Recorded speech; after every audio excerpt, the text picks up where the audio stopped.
hechos relevantes de esta semana y uno de ellos fue el revés que ha dado la Sala de Apelaciones del Ramo Penal al juzgado 11º del juez Eduardo Cojulum sobre la resolución que dictó en septiembre pasado para la jueza Marta Sierra de Stalin.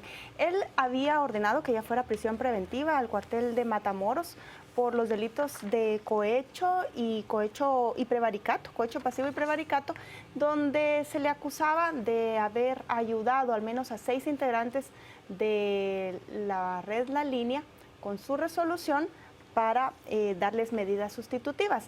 Lo que dice la Sala de Apelaciones es que el fallo del juez no tiene fundamento legal y le ha ordenado que el próximo martes emita una nueva resolución para la jueza que podría quedar en libertad, aún ligada al proceso, pero fuera del cuartel de Matamoros. ¿Qué piensan ustedes de la jueza a la que la han vinculado con el bufete de la impunidad?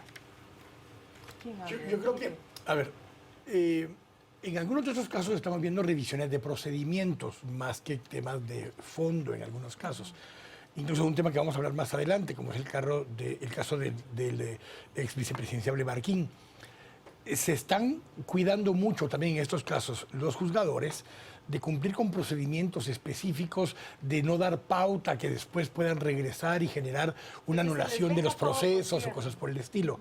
Entonces, en algunos de esos casos creo que vamos a ver correcciones o rectificaciones de procedimientos que enmiendan el proceso, más no necesariamente van a enmendar el fondo del asunto. Creo que este es uno de esos casos, porque no están diciendo que no sea correcto el que lo haya ligado, o el que haya ligado a la jueza, sino que lo que están planteando es que no está fundamentado legalmente.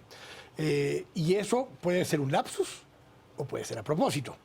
Eso es lo que habrá que evaluar en una siguiente instancia, cómo resuelve el juez nuevamente, porque le están ordenando resolver otra vez el mismo caso, simplemente para sustentarlo legalmente. Si no lo logra sustentar legalmente, obviamente se caería el caso. Pero si lo logra sustentar legalmente, se resuelve el dilema por el cual está recurriendo en este momento. Sí, bueno, yo coincido parcialmente con lo que dice Quique. Primero quisiera abordarlo desde dos perspectivas. Uno, hemos sostenido aquí en programas previos y en a las 10, en el debate, a las 10 p.m., el hecho de que es indispensable fallos contundentes sobre casos contundentes para la estabilidad del sistema, la confianza y la certeza de los procesos. Recordemos que en lo particular, el caso del juez Cujulum, él está siendo señalado también. Correcto. Entonces, cualquier fallo que sea en lo jurídico que responda a una presión mediática, con lo largo que es el proceso penal y con la dinámica tan convulsa que vive el país, puede ser que la coyuntura o la presión que tuvo el juez de instrucción, que ahorita solamente está conociendo de indicios, varíe y que después tenga que venirse una revocatoria de lo actuado en virtud de preceptos fundamentales, como es la cárcel como última medida o como una excepción a la regla. Entonces yo creo que hay varias cosas. Primero, el caso no es que se vaya a caer. Lo único que se está definiendo y lo que se apeló es el tema de la prisión preventiva. Entonces, lo que tendría que ser es otorgar una medida sustitutiva, si es que procede, y lo que le exigen al juez es fundamente su decisión. O sea, realmente díganos por qué en este caso considera que es viable una cautelar y en este caso no es procedente. Entonces, lo que obliga a la Corte es a que analice y resuelva.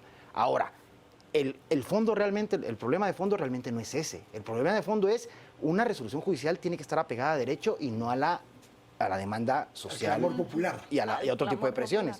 Porque entonces ahí el riesgo para la transparencia, la certeza y finalmente el rompimiento de la impunidad es muy alto. Yo creo que eso es... Yo estoy de acuerdo y justamente ese era mi punto. Más allá de que se responda a una presión social, también es la presión de los mismos investigadores que tienen este caso a su cargo, porque ha sido un caso muy costoso en términos de recursos humanos también y económicos, y cualquier error procesal puede echar todo por tierra, como bien decía Quique.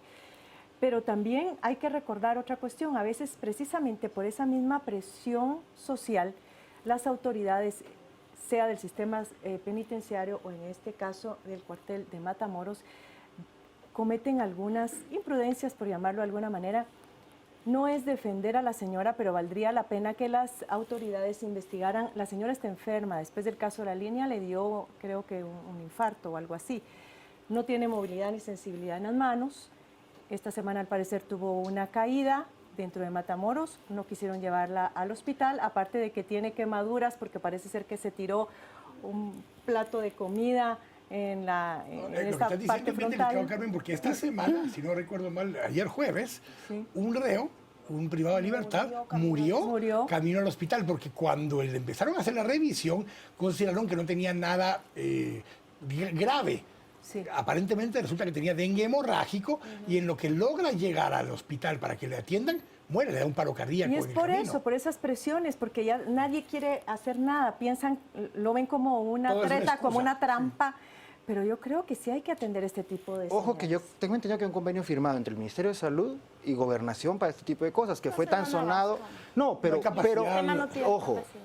un tema de atención, de verdad, paramédica, primaria, Sí, sí, sí. dentro de un centro carcelario es algo que de hecho creo que hasta por ley está.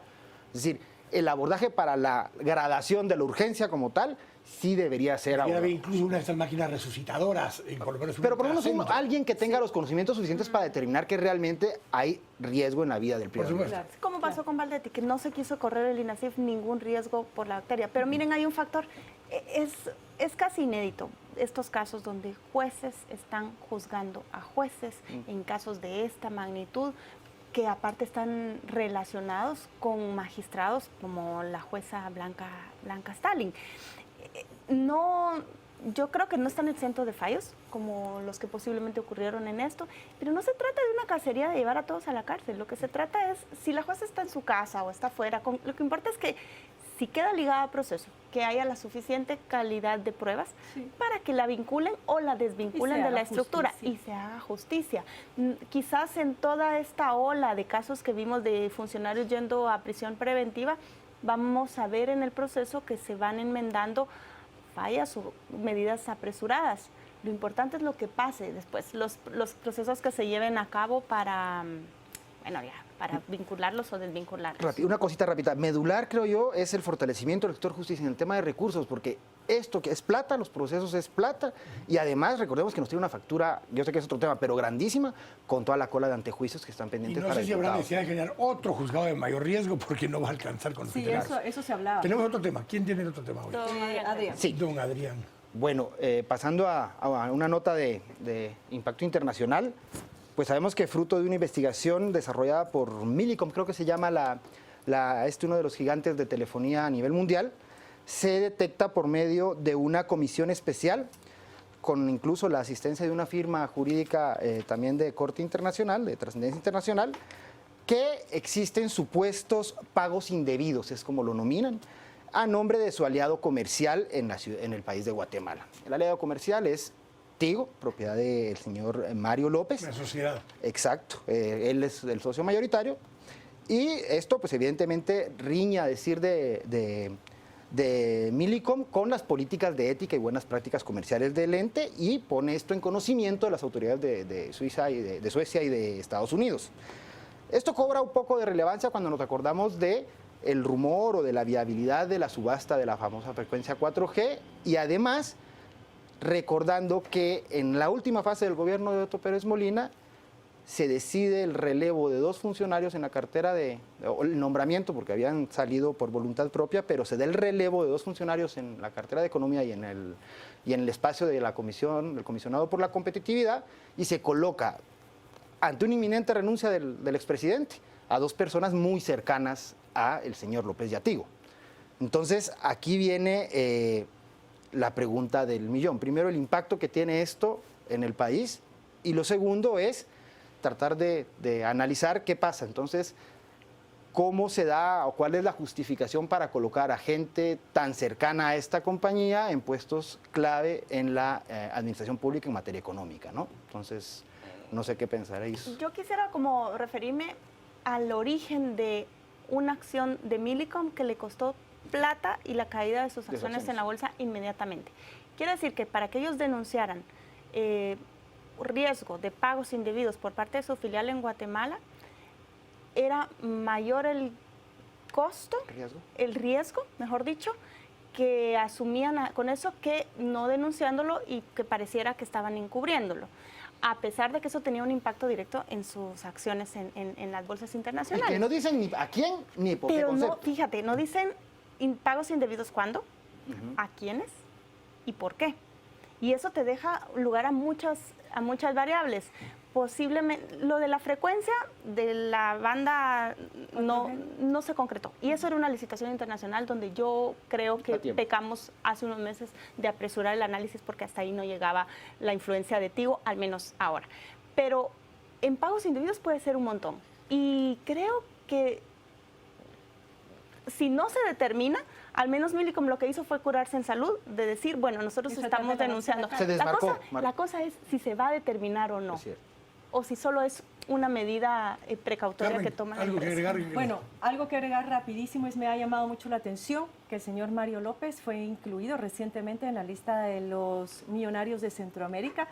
En primer lugar está este señor Carlos Pelas de Nicaragua. El segundo lugar Mario López y el tercer lugar Jaime Rosenthal. Es decir, ahora están en la lupa de las investigaciones internacionales Mario López y Rosenthal. Y sí, definitivamente, yo solamente quiero recordar también que se ha rumorado en los últimos días de que estos pagos indebidos podrían estar relacionados a la prórroga de las frecuencias radioeléctricas por 25 años más. Se recuerdan que esto se dio en el 2012.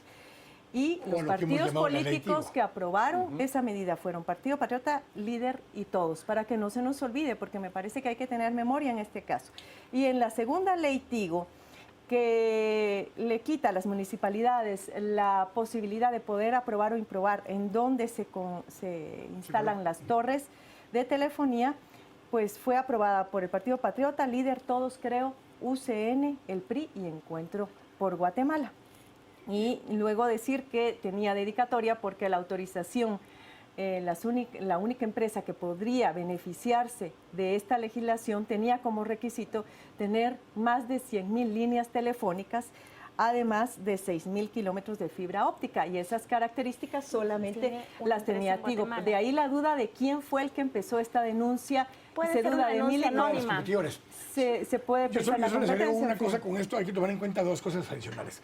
Empresas como Millicom, que se negocian sus acciones en Nasdaq y en OXM, que es en Estocolmo, tienen obligación de tener un manual de políticas anticorrupción y antisoborno. Entonces, si hay algún indicio de algo de esto en alguna filial, tienen que reportarlo dentro del trimestre de cuando fueron informados, primero. Segundo, Millicom está en el proceso, muy probablemente, de hacer una adquisición hostil del otro socio local, que por tanto el precio que bajen las acciones y demás, en un momento dado le conviene que estén más bajas las acciones a la hora que tienen que salir a comprarlas al mercado, porque no solo bajaron las acciones, bajaron los bonos Tigo Guatemala, bajaron de precio en los mercados por el factor riesgo, por esto que está sucediendo. Así que hay una serie de mecanismos ahí de compras en corto o en largo que se manejan en este tipo de negocios, donde el impacto financiero para un lado o el otro y yo lo que entiendo está es que la denuncia allí. puede ser anónima, ni siquiera debe ser identificada. Es correcto. Puede ser cualquiera al origen. Y de hecho, por eso es que ellos tampoco aducen ni el concepto, ni cuánto, ni a quién, ni nada. Es solo... Tenemos que ir al corte. Vamos a regresar a hablar de un par de otros temas más que tenemos por acá en el tintero. Estamos acá en viernes a las 8:45. Volvemos en un momento.